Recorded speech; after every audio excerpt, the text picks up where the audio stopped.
এই ভিডিওটিতে 30টি ফুলের গাছ দেখিয়েছি এরকম, যেগুলো থেকে ডাল কাটিং করে আমরা খুব সহজেই চারা তৈরি করে নিতে পারি।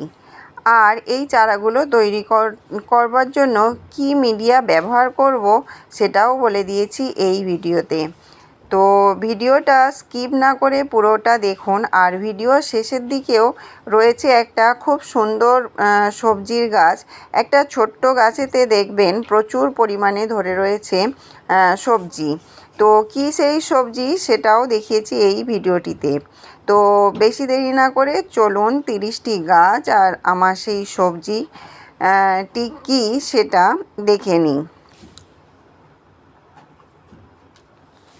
নমস্কার বন্ধুরা, আমি বর্ণালী আর আপনারা দেখছেন সবুজ ভালোবাসা। তো প্রথমেই যে গাছটি আমি বলবো সেটা হচ্ছে জবা গাছ। জবা গাছ দিয়েই আমার বাগান শুরু, ছাদ বাগান শুরু। তো যাই হোক, জবা গাছের ডাল কাটিং করে কিন্তু আমরা খুব সহজেই চারা গাছ তৈরি করে নিতে পারি। একটা জবা গাছ থেকে আমরা অসংখ্য জবা গাছ তৈরি করে নিতে পারি। তো আমি জবা গাছের চারা কিভাবে তৈরি করবেন সেই ভিডিও কিন্তু আগে আপলোড করেছি। দ্বিতীয় নম্বরে আসে সেটা হলো শিউলি ফুলের গাছ। শিউলি ফুলের গাছও কিন্তু ডাল কাটিং থেকে খুব সহজেই তৈরি করে নেওয়া যায়। একটা শিউলি গাছ যদি আপনার কাছে থাকে, সেটা থেকে অনেক শিউলি গাছ আপনারা কিন্তু তৈরি করে নিতে পারবেন বা ডাল এনেও তৈরি করে নিতে পারবেন। তৃতীয় নম্বরে যেটা আসে সেটা হলো বাগানবিলাস বা বোগেনভেলিয়া বা কাগজ ফুল, যাই বলুন না কেন। তো এই গাছ থেকেও আমি প্রচুর পরিমাণে চারা তৈরি করেছি, আপনারাও দেখেছেন আমার অনেক ভিডিওতে। তো বাগানবিলাস গাছ থেকেও কিন্তু খুব সহজে ডাল থেকে চারা তৈরি করে নেওয়া যায়। এরপরে চতুর্থ নম্বরে যে ফুলটা হলো সেটা হচ্ছে অ্যালামন্ডা। অ্যালামন্ডা গাছ থেকেও কিন্তু খুব সহজে চারা তৈরি করে নেওয়া যায়। আর আমিও কিন্তু এইখানে দেখুন একটা 1 লিটারের জলের বোতলে একটা ছোট্ট ডাল পুঁতে দিয়েছিলাম, আর দেখুন কত সুন্দর চারা তৈরি হয়ে গেছে। তারপরে যার নামটা নেব সেটা হচ্ছে বেলি ফুল। এই সময়কার খুব একটা সুন্দর ফুল, সুগন্ধযুক্ত ফুল, আর খুব ভালো লাগে এই ফুলের গন্ধ। তো এই ফুল গাছটাও কিন্তু খুব সহজে ছোট্ট ডাল থেকেও চারা তৈরি করে নেওয়া যায়। কিচ্ছু অসুবিধা হয় না, শুধু একটা টুকরো ডাল কেটে নিয়ে যেখানে যে কোনো মাটিতে বসিয়ে দিলেই কিন্তু গাছটা খুব সুন্দরভাবে হয়ে যায়। তারপরে যে আমি ফুলের নামটা নেব সেটা হলো এইটা, নাগচম্পা। নাগচম্পা গাছও কিন্তু খুব সহজেই ডাল কাটিং থেকে চারা তৈরি হয়ে যায়। আর এই ফুলগুলো কিন্তু খুব সুন্দর ফুল দেখতে হয়। তো নাগচম্পা গাছের ডাল থেকে কিন্তু খুব সহজেই চারা তৈরি করে নেওয়া যায়। আমার এই নাগচম্পাগুলো কিন্তু ডাল কাটিং থেকেই চারা তৈরি করা। তারপরে 7 নম্বরে যে নামটা নেব সেটা হচ্ছে কাঠচাঁপা বা কাঠগোলাপ। তো এইখানে দেখুন এই যে কাঠগোলাপটি রয়েছে, এর ডাল কাটিং করে একদিন রেখে দিয়ে তারপর এটাকে মিডিয়ায় বসালেই কিন্তু খুব সুন্দর চারা তৈরি হয়ে যাবে কয়েকদিনের মধ্যেই। তারপরে যে নামটা নেব টগর ফুল। টগর ফুল খুব সুন্দর একটি ফুল। তো টগর ফুল গাছেরও কিন্তু ডাল থেকে খুব সহজেই চারা তৈরি হয়ে যায়। তো আমার ছাদেও বিভিন্ন জায়গায় দেখুন টগর গাছ রয়েছে, আপনারা দেখতেই পান যে আমার ছাদ বাগানে প্রচুর টগর ফুলের গাছ রয়েছে। তারপরে যে গাছটার নাম নেব সেটা হচ্ছে গোলাপ ফুল। তো গোলাপ ফুলের ডাল কাটিং করেও কিন্তু খুব সুন্দর চারা তৈরি করে নেওয়া যায়। কিছুদিন আগে দেখিয়েছিলাম হনুমানের 2টো ডাল ভেঙে দিয়েছিল, তো সেগুলো থেকে আমি কিন্তু খুব সুন্দর চারা তৈরি করে নিয়েছি। এই যে গোলাপটা দেখছেন, এই গোলাপ গাছের ডাল থেকেই কিন্তু চারা দুটো তৈরি হয়ে গেছে। তারপরে 10 নম্বরে নেব রঙ্গন ফুল গাছের নাম। রঙ্গন ফুলও বিভিন্ন রকমের হয়। যে কোনো ভ্যারাইটির রঙ্গন ফুলের ডাল যদি আপনি কোথা থেকেও জোগাড় করতে পারেন বা আপনার বাগানে যদি একটা নিয়ে আসতে পারেন, সেখান থেকে কিন্তু প্রচুর পরিমাণে রঙ্গন ফুল গাছ তৈরি করে নেওয়া যায় ডাল কাটিং করে। তারপরে এই সময়কার খুবই একটা জনপ্রিয় ফুল সেটা হলো পর্তুলিকা। পর্তুলিকা কিন্তু ছোট্ট ছোট্ট টুকরো টুকরো ডাল থেকেই কিন্তু প্রচুর গাছ তৈরি করে নেওয়া যায়। প্রচুর গাছ হয়। এক টুকরো ডাল যদি আপনি কোথা থেকেও সংগ্রহ করতে পারেন, সেই এক টুকরো ডাল থেকেই কিন্তু প্রচুর পরিমাণে পর্তুলিকা গাছ তৈরি করে নেওয়া যায়। তারপরে যেটা বলবো সেটা হচ্ছে দত্তপ্রিয়া। দেখুন আমার দত্তপ্রিয়াটা কত সুন্দর হয়ে গেছে, আর দত্তপ্রিয়া ফুলটিও কিন্তু খুব সুন্দর দেখতে হয়।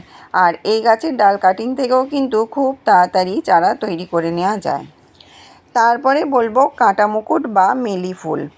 এই ফুলটারও বিভিন্ন রঙের হয়, বিভিন্ন ভ্যারাইটির হয়, তো এই গাছটা থেকেও কিন্তু খুব সহজে চারা তৈরি করে নেওয়া যায়। তারপর 14 নম্বরে যেটা বলছি সেটা হচ্ছে করবী। করবীও বিভিন্ন রঙের হয়, তো করবী গাছের ডাল থেকেও কিন্তু খুব সহজে আমরা চারা তৈরি করে নিতে পারি। তারপরে এইটা হচ্ছে খুবই জনপ্রিয় ফুল নয়নতারা। কোনো যত্ন লাগে না, এটা যেমন বীজ থেকে হয় সেরকম কিন্তু ডাল কাটিং থেকেও খুব সহজে এর চারা তৈরি হয়ে যায়। বীজ থেকে এমনি এমনি বীজ পড়ে তো অনেক গাছ হয়, কিন্তু যখন আমরা একটু ভালো করে করতে চাইলেও কিন্তু ডাল কাটিং করেও এর চারা প্রচুর তৈরি করে নিতে পারি। তারপর যে গাছটার নাম নেব সেটা হলো মশরোস বা টাইম ফুল। তো এই টাইম ফুলও কিন্তু এক টুকরো ডাল আনলেই সেখান থেকে কিন্তু প্রচুর পরিমাণে চারা তৈরি করে নেওয়া যায়। আর টাইম ফুলেরও কিন্তু বিভিন্ন রকম রং হয়। আর তারপরে হলো অপরাজিতা। অপরাজিতা ফুলও কিন্তু বীজ থেকে যেমন হয় ডাল কাটিং থেকেও কিন্তু খুব সুন্দরভাবে হয়। তারপরে দেখুন এই গাছটা হচ্ছে জুঁই ফুলের গাছ। এটা আমার সিঙ্গেল প্যাটেল জুঁই ফুলের গাছ। জুঁই ফুলের গাছও কিন্তু ডাল কাটিং থেকে খুব সুন্দরভাবেই হয়, আমিও করেছি। তারপরে হচ্ছে এটা মাধবীলতা। মাধবীলতাও কিন্তু খুব সুন্দরভাবে ডাল কাটিং থেকে খুব সহজেই তৈরি করে নেওয়া যায়। তারপর 20 নম্বরে বলবো এই যে স্থলপদ্ম। স্থলপদ্মও কিন্তু ডাল কাটিং থেকে খুব সহজেই বাড়িতে অনেকগুলো করে তৈরি করে নেওয়া যায়।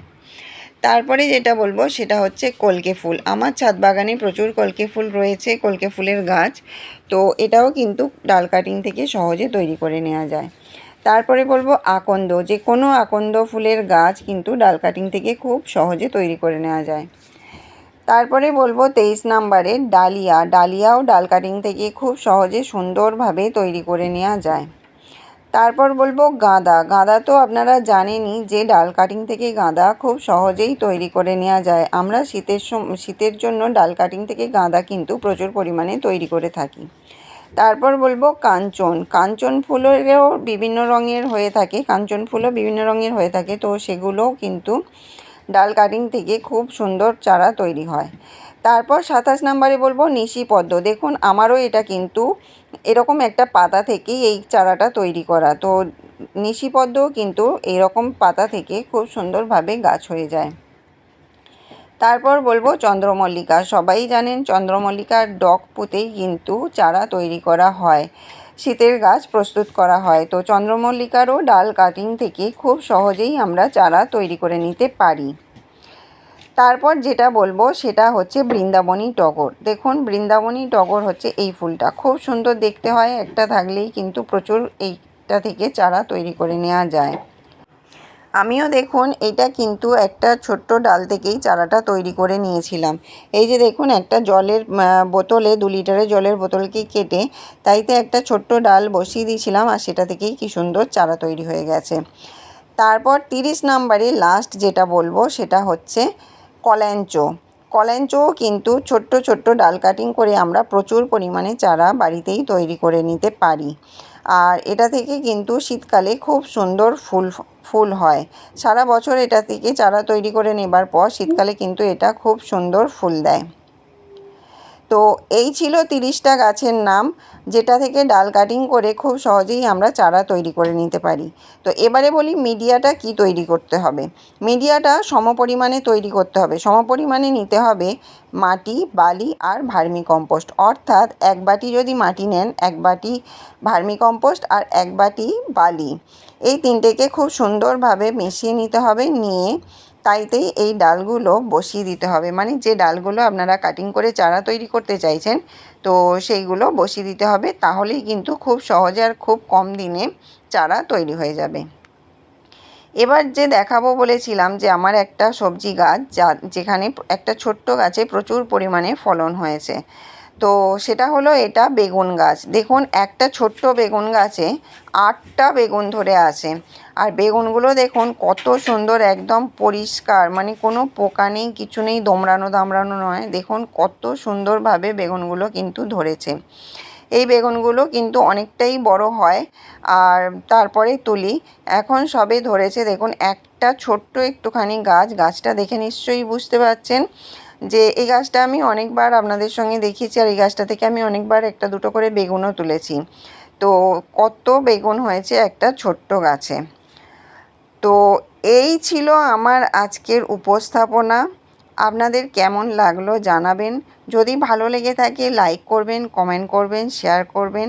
আর যদি নতুন বন্ধু হয়ে থাকেন অনুরোধ রইল চ্যানেলটি সাবস্ক্রাইব করে পাশে থাকবার জন্য।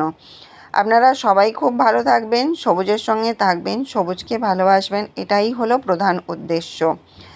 তো আজ এই পর্যন্তই। কথা হবে আবার পরবর্তী ভিডিওতে। আর ততক্ষণের জন্য টাটা।